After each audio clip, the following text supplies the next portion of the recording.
Hello दोस्तों, आपका स्वागत करता हूं संगम इलेक्ट्रॉनिक चैनल में। मैं आपका दोस्त ऐप के आज के इस वीडियो में मैं आप लोगों को सीआरटी टीवी रिपेयर के लिए कौन सा कंपोनेंट की आवश्यकता होता है, ज़रूरत पड़ता है, इस वीडियो में मैं आप लोगों को बताने वाला हूं। चलिए मैं आप लोगों को बारीकी से एक करके बताऊंगा दोस्तों, ताकि आप लोगों को अच्छे से समझ में आ सके। और नॉर्मली इस कंपोनेंट को रखना बहुत ज़रूरी होता है। चलिए मैं आप लोगों को एक एक करके सभी कंपोनेंट को बताता हूं और नंबर को भी दिखाता हूं। सबसे पहले मैं फ्यूज़ से शुरू करता हूं दोस्तों। आप लोगों को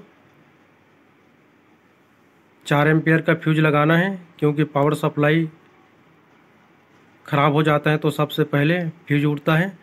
तो इस फ्यूज़ को 4 एम्पियर का लगाना है। यह मार्केट में बहुत आसानी से मिल जाता है, और नहीं मिलेगा तो वायर का भी फ्यूज बनाकर लगा सकते हो। और इसको साइड में रख देते हैं। और ये हो गया चाइना सप्लाई। जब पावर सप्लाई प्राइमरी भाग ख़राब हो जाता है या एसटीआर नहीं मिल पाता है तो इमरजेंसी के लिए इस चाइना सप्लाई को लगा देते हैं। यहाँ पर देख सकते हो दोस्तों, ये हो गया डायग्राम। इसमें 300 वोल्ट प्लस को लगाना है, और ये हो गया माइनस का।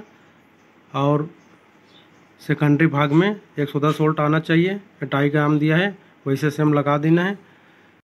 इसका मैं वीडियो बनाकर रखा हूँ, समझ में नहीं आएगा तो देख लेना। उसके बाद मैं इस एसएमपीएस यूनिवर्सल पावर सप्लाई को, इसका ज़रूरत तो बहुत कम पड़ता है दोस्तों, लेकिन कभी कभी क्या होता है प्राइमरी भाग पूरा ख़राब हो जाता है, तो इमरजेंसी के लिए मैं रखा हूँ। आप लोग भी रख सकते हो, नहीं रखोगे तो भी से चलेगा। चलिए मैं उसके बाद मैं इसको दिखाता हूँ। ये हो गया वर्टिकल आईसी। इसका नंबर है 765।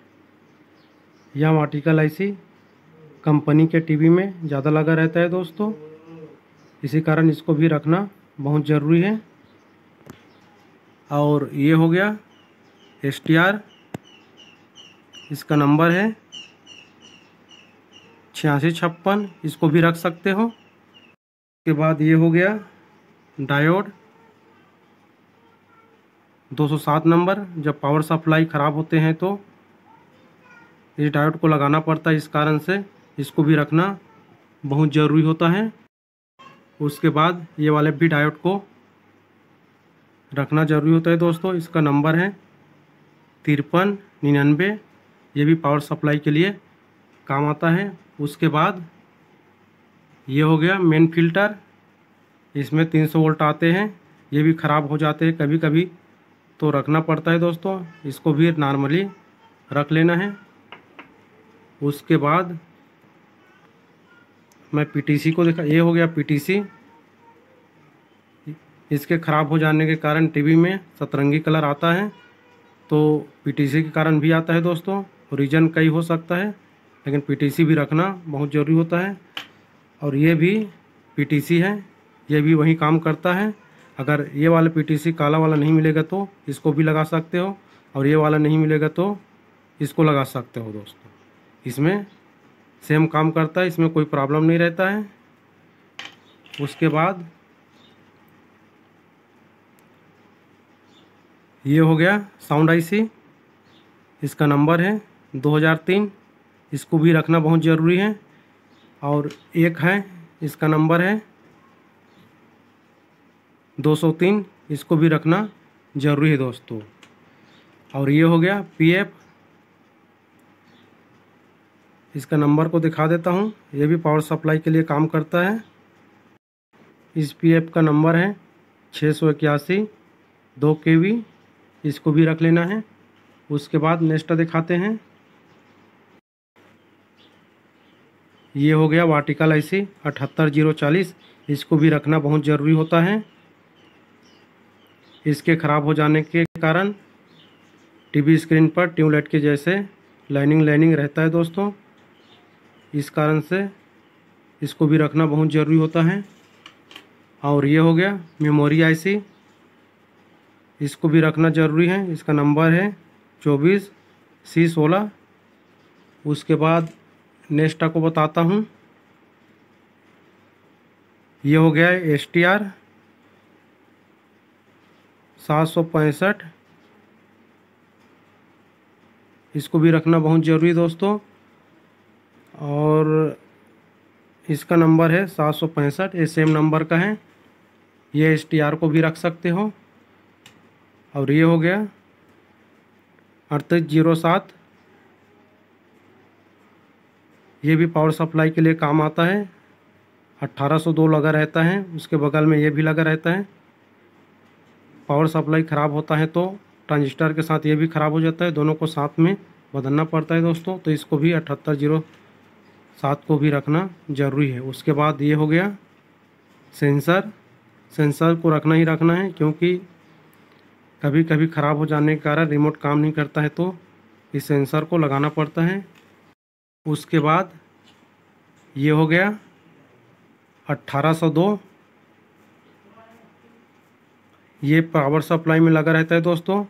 सेम नंबर का ट्रांजिस्टर नहीं मिलेगा तो 1802 को पावर सप्लाई में डाल सकते हो। उसके साथ साथ ये भी लगा रहता है 3807, दोनों एक साथ लगा देना है।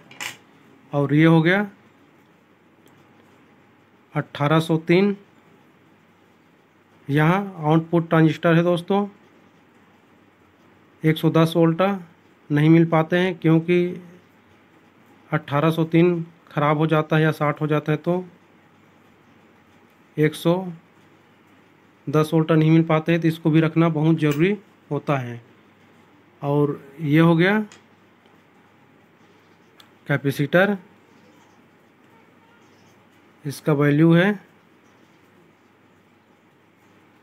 1000 UF 25 वोल्ट, जो साउंड आईसी के लिए लगा रहता है, इसको भी रखना बहुत ज़रूरी है। और ये कैपेसिटर हो गया 350 वोल्ट का, यहाँ 180 वोल्ट के जगह में लगा रहता है दोस्तों। और मेरे पास 250 वोल्ट का नहीं है, इस कारण से मैं 350 वोल्ट को लगा देता हूँ। कोई दिक्कत नहीं करेगा दोस्तों, उससे कम नहीं होना चाहिए, ज़्यादा होगा तो चल जाता है। और ये वाला हो गया 1035, यह वर्टिकल आईसी में लगा रहता है, इस कारण से ये भी कैपेसिटर को रखना बहुत ज़रूरी होता है। यहाँ ख़राब हो जाते हैं तो टीवी में लाइनिंग आना शुरू हो जाता है, या वीडियो छोटा बड़ा होता रहता है या डगमगाता रहता है।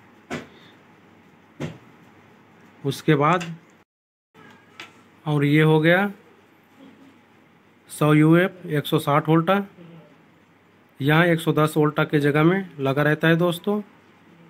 इसी प्रकार आप लोगों को सभी कंपोनेंट को रखना बहुत ज़रूरी है, तभी रिपेयर कर पाओगे।